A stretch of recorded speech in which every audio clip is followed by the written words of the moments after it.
I'll get started. Today's topic is all about making physical progress. And obviously, physical progress is really going to be dependent on what your goals are.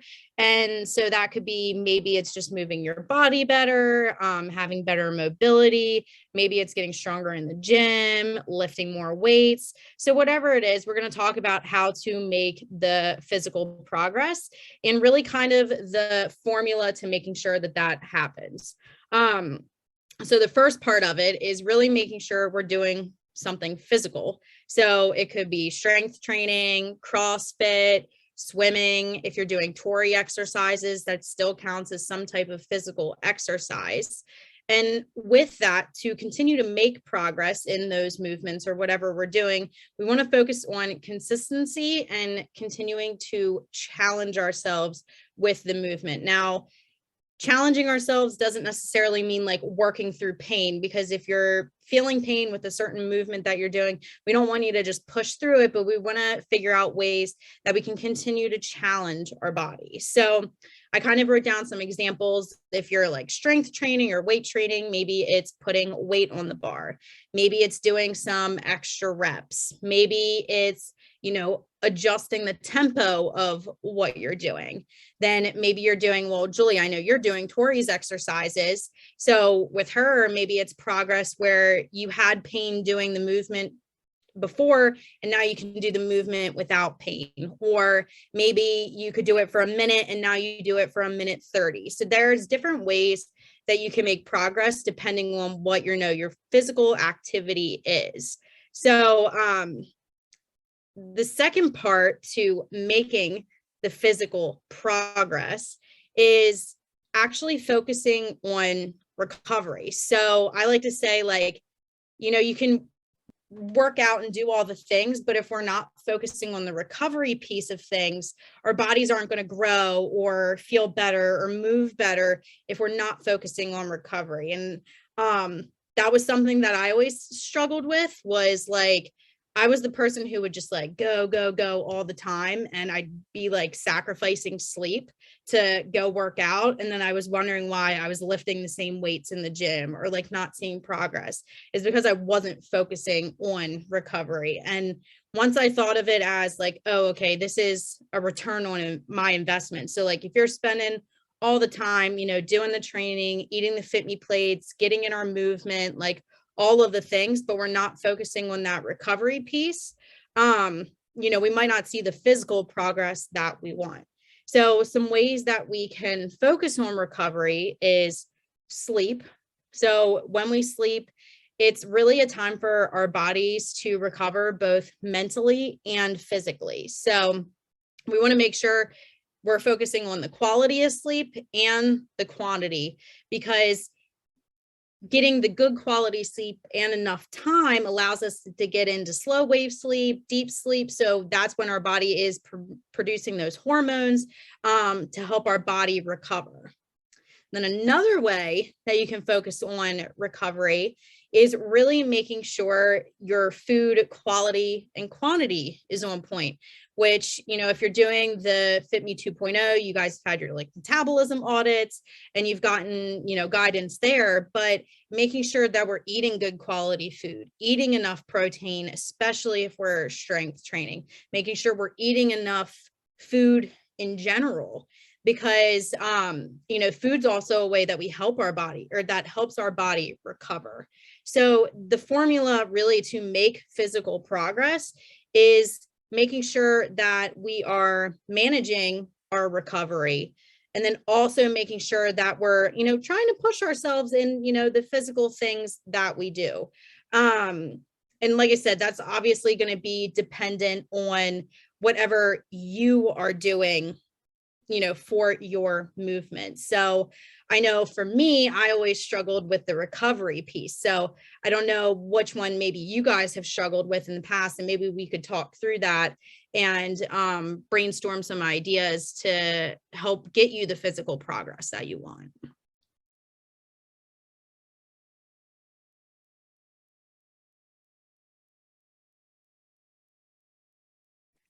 Repeat the question. No, you're fine. So, tonight we were focusing on like physical progress. So you're doing Tory exercises, right?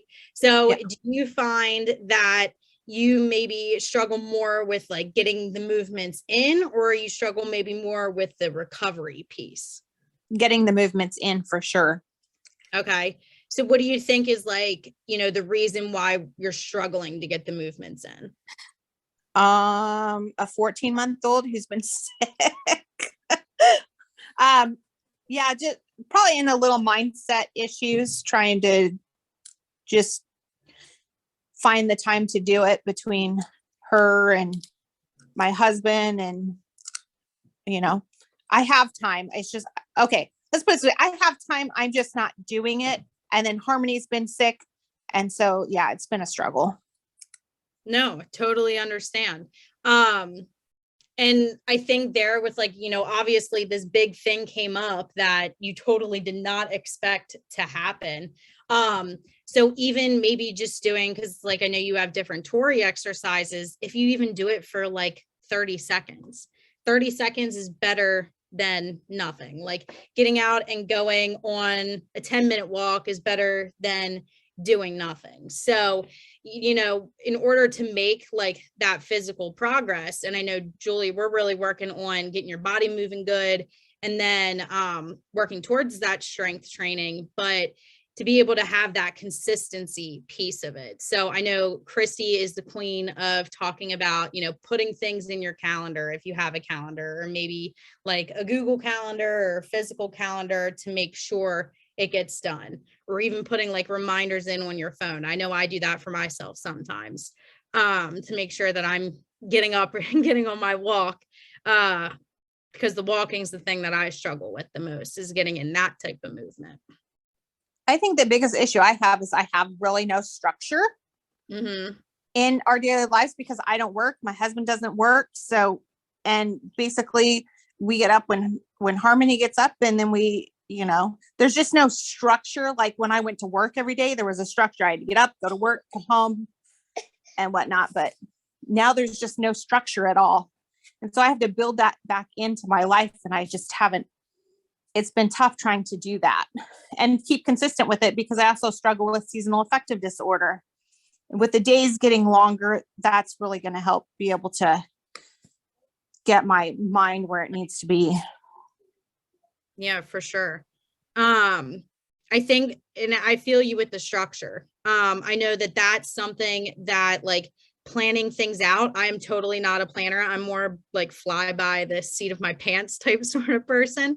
But taking the time to plan it out will cause definitely like less stress later. And then that way you don't feel like you're like, oh, well, I didn't get this done, or I didn't fit this in. By taking the time to plan it out, it's one less decision you have to make later on, during the week. That's easier said than done when you have ADHD. If it's not, my husband and I unfortunately argue about it a lot because I do not find chores exciting. And so I don't do them until they absolutely have to be done. So, and he has more of a type A personality where, he gets things done right away and when they need to be done. And I'm like, well, sorry, until it absolutely needs to be done, I'm not going to do it. So he does most of the housework for us, but it's a big struggle.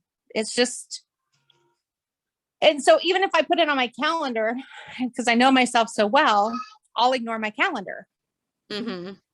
So I just have to get into the mindset where I'm going to do it regardless.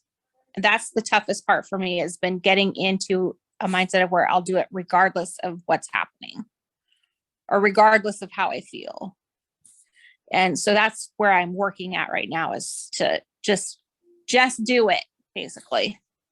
Yeah, and that can definitely be hard. And I think, like we said, one of the things with like making that, physical progress is the consistency piece. And even if you just do like one small step, make it manageable. Like even if you can set aside like 2 minutes to say, okay, I'm going to do my Tory exercises for 2 minutes. So then you can build upon it. That way, like you don't feel bad or like ever beat yourself up about maybe not doing the exercises, because doing some is definitely better than doing nothing, for sure. I agree. That's where I'm moving my brain towards, is doing something is better than doing nothing. I can do anything for 2 minutes or 1 minute or 30 seconds or whatever the case may be that day, but I can do something for that short amount of time. Yeah. The all or nothing mentality is a tough one to break. Perfectionism. Mm-hmm. Pretty much, if I can't do something perfectly, I don't want to do it either. So I've got two things against me.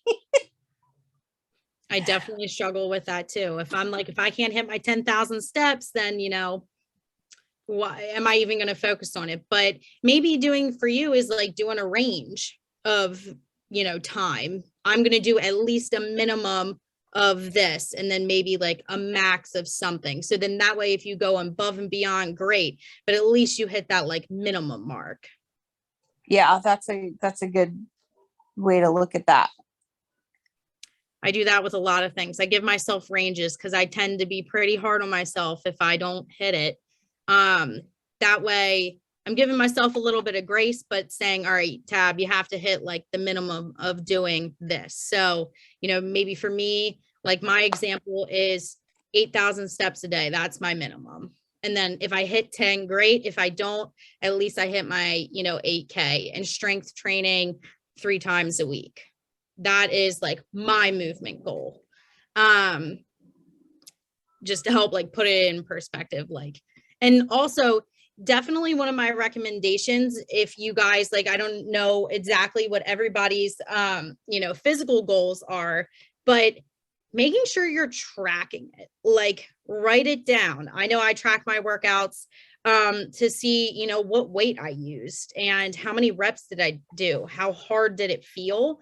That way I can actually see my progress in the gym, or maybe it's the time that it took me to do some type of movement. Or if you're a runner, maybe you run a mile in 10 minutes one time, and then next time you run it in 9 minutes and 45 seconds. So you can actually physically measure how you're progressing in whatever movement you're doing, if that makes sense. Yeah, that does make sense. You have to be able to have a way to sorry, my daughter just had the chip stuck to my sock and distracted me. That's the whole ADHD piece. All good. But yeah, that makes sense. You have to be able to track how you're doing and whether you're progressing or not. Mm-hmm. Because I can tell you, I sure as heck don't remember the weight that I lifted on, the movements that I did last week, but being able to track it in my phone or put it in a note on my phone, makes it easier for me to see, okay, am I making progress? Can I maybe push myself a little bit more? But also focusing on that recovery. So it's all about balancing. It's the balancing act between what you're doing physically and what you're doing to recover. So, Linda, I don't know if you can still hear us, but, curious as to which one maybe you find easier to get done than the other. Well, it's windy out here, so I apologize if you can't hear me. Can you? I can hear you. So the two you're talking about are getting in the movement or the recovery? Yep. Is there one that you find easier to do than the other? I like the movement. The recovery is harder. Mm-hmm. And that's currently where I'm at now. I'm trying to heal some, I don't know. I use the word heal, but I honestly don't know if it's ever going to heal. I'm trying to heal my body. So I prefer to move. Yeah, I could definitely see that. You're type A personality, on the go. So maybe for you, it's more so you're good at getting in the movement. I know you teach the classes and you're always walking in your Marco Polos, but maybe for you, it's focusing in on the recovery piece. So making sure that we're getting enough quality and quantity of sleep. So then you can get, whatever physical progress, later on down the line a little bit quicker. And then obviously food is another part of the recovery process too, is making sure we're feeding our bodies enough and feeding our bodies good quality food with the Fitme plates. Yeah, I'm a rock star sleeper. That's not the problem. I get a good solid 8 hours every night. Of course, there's always room for improvement with food. But I just recently stepped up my game with the PT exercises. I was being very resistant for whatever reason to do those. I don't know. I'm not sure. I think it's mindset, feeling like, well, I feel like my whole neighbors can hear me, but whatever. I don't like this getting older. I don't like my body having all these issues. Normally I have one issue at a time and I work through it and it's gone. And I've got this great period of do all the things. And I feel like now they're layering. So I've got an issue that's not better. And then I've got another issue. And now I have another issue. And I'm just like, cuss word. So that's the hard part for me right now. My husband's going through that right now. He's going to be 53 on Saturday. There you go. That must be the magic number. I'm 52. But I do want to say, and I will continue to say this, I am grateful to be experiencing the aging process. So, well, you're looking good doing it. Well, thank you. I mean, what's the alternative, right? A lot of people are not as fortunate to experience that. So sometimes I just need to tell myself to shut my blank up. It's hard. And especially when that stuff starts to pile on and you're like, oh my God, like another thing. But I used to resist physical therapy a lot. I'm like, these are so boring. It sounds so bad, but then, once I started doing it pretty consistently, I did fix a lot of I had a lot of neck issues and back issues too, but doing the physical therapy and consistently doing it, I mean, it definitely made the world of difference. So that's good that that's the part that you're focusing in on to hopefully help heal those things up. Yeah. Yeah, it's definitely establishing the habit was like the hardest part for me. It was just, I guess it's because, Tabby, you're saying you like to work out. I like to work out, but the PT exercises are, I guess, like you said, they're boring and they feel less than what you want to do. They're meant for very specific reasons, and you want to go dance or you want to go run or you want to go lift heavy. You don't want to sit in your living room and do these tiny little movements that are supposed to feel, make a difference. And you're like, no, it's not. However, I'll never find out unless I follow what they're telling me to do for a significant amount of time. So anyway, yeah. No, I definitely, I feel that it's the boring work consistently sometimes that makes the biggest difference. Literally, I don't know if you can see me, but I used to have to do the double, I forget what he called them, but I called them the chin tucks. I used to do them in the car, and I'm just like, I don't understand how this is going to help. But then, it made the world of difference for all my neck pain, and I didn't have to get cortisone shots anymore. And I was like, who knew that doing that thing could help so much? I actually had to do those for a while too. I was going to tell Julie, it's kind of like the mind game, like the mind trick you guys were talking about, just 30 seconds, just 1 minute. And that's what I tell myself. I'm like, Linda, you've had breakfast, just get on your all fours, do your stupid cat cows and your cat lift takeoff thing, or whatever the hell they're called, your dead bugs. I spend maybe 10 minutes and, I'm working my way up. So it's not like I have to do an hour of PT. I mean, it's literally under 10 minutes. So it's doable. I just got to establish the habit, which I'm doing, and keep doing it. So small increments. How do you eat an elephant? One bite at a time. Exactly. Build And I up didn't that. even want to come out and walk. I mean, I just threw on some sweats. I'm like, I don't even have any socks on. And I almost didn't put any underwear on, but I did. We won't know. Oh my gosh, I forgot these are recorded. Oh my God. Oh, Linda, you crack me Oh up. well. But I did. I really did. But I want to, because it was like one more to do to get me out of the house. And I'm just like, just step out your door. Anyway. No. Are we the only ones on the call? Me and Julie? Yep. You and Julie and I. All righty. Yeah, I was going to tell you, Linda, my husband's the same way about his PT exercises. I get him on him all the time to do them. And he's like, yeah, I'll do them. And then he doesn't do them. And like I said, he'll be 53 on Saturday, and his whole body in the last 6 months has started to fall apart. So he needs to get it together. Yeah. Well, he's not going to do them because you're telling him to do them. I mean, I can just say from Do them because his doctor tells him to do them. So yeah. No, he's going to do them when his body hurts enough. I'm speaking from experience here. When he's tired of being whatever his issue is. And, I've had to kick my own ass because I'm like, well, you can either do your exercises or you can just continue to be in pain.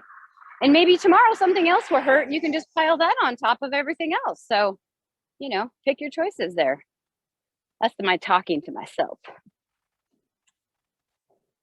Sometimes I swear this sounds probably a little crazy, but I talk to myself too. And I think Christy has said it before. It's just saying it out loud or telling yourself out loud or committing to yourself out loud that you're going to do X, Y, Z. Because sometimes it's also like a psychological thing. When we say that, we don't want to do differently than what we said we wanted to do. So we're like, all right, I'm going to get out and walk for at least 10 minutes and I'm going to do it at this time. Like you'll feel that pull if you don't do it. So I play little mind games with myself too. The other thing too, Julie, that helped me was that I finally reached out to my physical therapist. My physical therapist in an email. And I bragged. I'm like, guess what I did today? I actually did my PT exercises. And then she replied back, which was great. And then the next day I did them again. And I'm like, oh my God, day 2, I did them again. And so having that accountability, of course, because normally I don't ever do that. And she's really friendly. And so I was just like, I'm just going to do it. And I don't do it every day, but it did help to get kind of like the ball going. So maybe your hubby can, I don't know, pick someone who he wants to, maybe not you, right? Because I don't know what it is about the husband and wife dynamic, but it doesn't always work out. I got one myself. They're a little pain in the ass. Sometimes aren't they? Oh, no, they're not. I didn't just say that. This is not recorded. He could pick a friend or someone and just say, this is what I'm going to do. And then, I don't know. You know the game. You know what I'm talking about. Yeah, I definitely do. Whether he would or not is totally up to him, but totally. He's got to stop complaining about his problems if he's not going to do the exercises to fix them. So yeah, he's had 2 back surgeries. So yeah, back pain is no fun at all. I hear that. Definitely not. But anyway, yeah. So, but it worked for me just to tell someone else and to brag about it. I was so excited. Maybe that's what I need to start doing with Tabby. Tabby's my coach. So maybe I need to start doing that with Tabby and just say, yeah, I did my exercises today or something, just to get some momentum going. Yeah. You can always message me or I'll Marco Polo you and be like, did you do your exercises today? I know you like checking things off the calendar though, so maybe I can add those on there. Yeah. I don't know. It's kind of fun. Maybe if you like stickers or something, you can give yourself a little sticker on your, well, I don't know if you want to put it on your bathroom mirror. It might be hard to get off, but I don't know. Another little game I play with myself is I say, okay, Linda, go walking and bring your, a credit card so that you can get a coffee. And sometimes I don't even get the coffee, but the whole idea of like, oh, I'm going to go for a walk and I'm going to walk up to Safeway and get myself a coffee. It's like dangling that carrot. It's like that gold star. It's that something. I didn't usually have a problem going for walks, especially if it's nice out. Today I had a migraine that I was trying to get rid of. So my husband took the baby for a walk by himself. And I haven't showered in 3 days either because she's been sick and glued to me. Um, and she doesn't want anything to do with dad. So I'm like, I'm just going to sit on the couch today and try to do what I can and not go outside where it's bright and my head's going to hurt more. Sounds Well, like that sounds like good recovery, right? That sounds like good self-care. Yep. I'm good at the recovery part. It's the getting started as part is what I have a problem with. Well, once she starts feeling better, hopefully you can get back into getting in the movements. I'll start Marco Poloing you and asking, did you do your movements today? Even for 30 seconds is better than nothing. But I don't want to take up too much of your guys' time. Do you guys have any more questions? Anything specific about your physical goals? No, I don't know why I feel like I need to beat this home, but I think I was listening to, oh my gosh, someone else was listening to it too. What was the book called? Something about Atomic Habits. Atomic Habits. Yes. Oh, I don't want to get run over. Hold on, you might see me get squished. Wouldn't that be interesting? So the way that the author was given, I don't know, the way somebody was trying to get someone to start a habit. Hold on, we got some good music. They literally told the individual who wanted to start working out at the gym, they're like, I want you to drive to the gym and I want you to go inside and I want you to stay for 5 minutes. And the guy was like, what? I was just like, dumb. Don't stay any longer. And then the next day. And so I don't know how long they had to do this, but it was essentially just like starting the habit. And then they were talking about how, like, if you're on a roll and you're going, and let's say you get an injury and you're like, oh, well, I'm injured. I can't go anymore because my doctor told me not to exercise. They were like, get in your car. If you can drive, obviously, drive to the gym. You could sit in your car. You can go into whatever. They were saying just like so that you stay in that habit of doing it. And I was like, I don't know why it kind of hit me. I'm like, really interesting because it's so easy to fall out of a habit, right? And so hard to get back into it.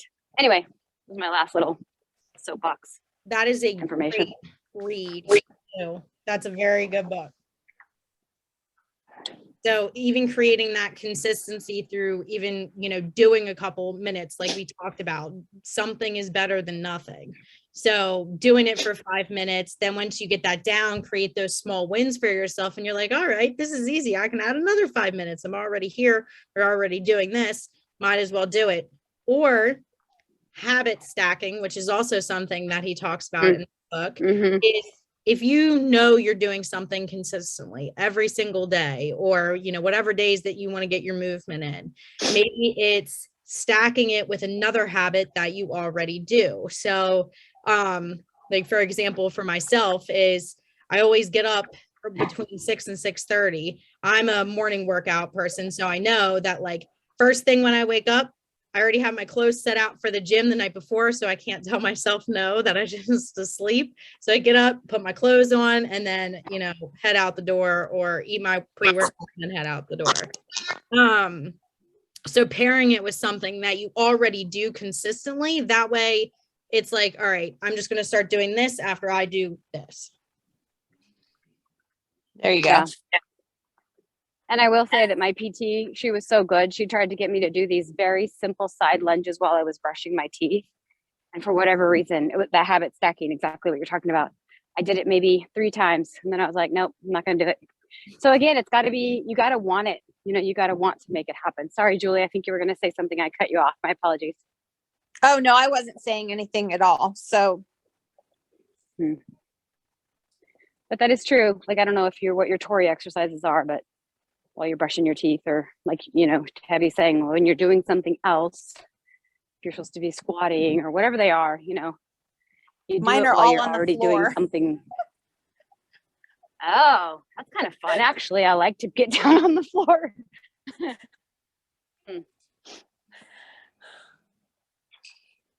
Well, I don't know. Maybe you can ask her if you can get the same results by doing something standing. Maybe, I don't know. Yes, Tori is the expert there. She does really cool stuff. I'm still trying to learn it myself as she teaches me more about it. But this was a really good call. Thank you guys for jumping on. It was my first one. I was not gonna lie, I'm a little nervous. Yay! Clap, clap, clap. High five. Well, thank you guys for coming. If you have any questions, let me know. You can always Marco Polo me, hit me up through Facebook, here to answer any questions you might have. Well, thank you. All right. Well, thanks for leading the way. You got me outside. I'm still Good. trying to hit my step goal as well. May not get there, but at least I'm closer. I know it looks nice out by you. Well, the sun is out, but it's freezing. You can see me dabbing my nose because I'm cold and it's running. But the sun is out, so I'll take it. Exactly, right? Yeah. Thank you. All right, ladies, have an awesome night. You too. Bye. Bye.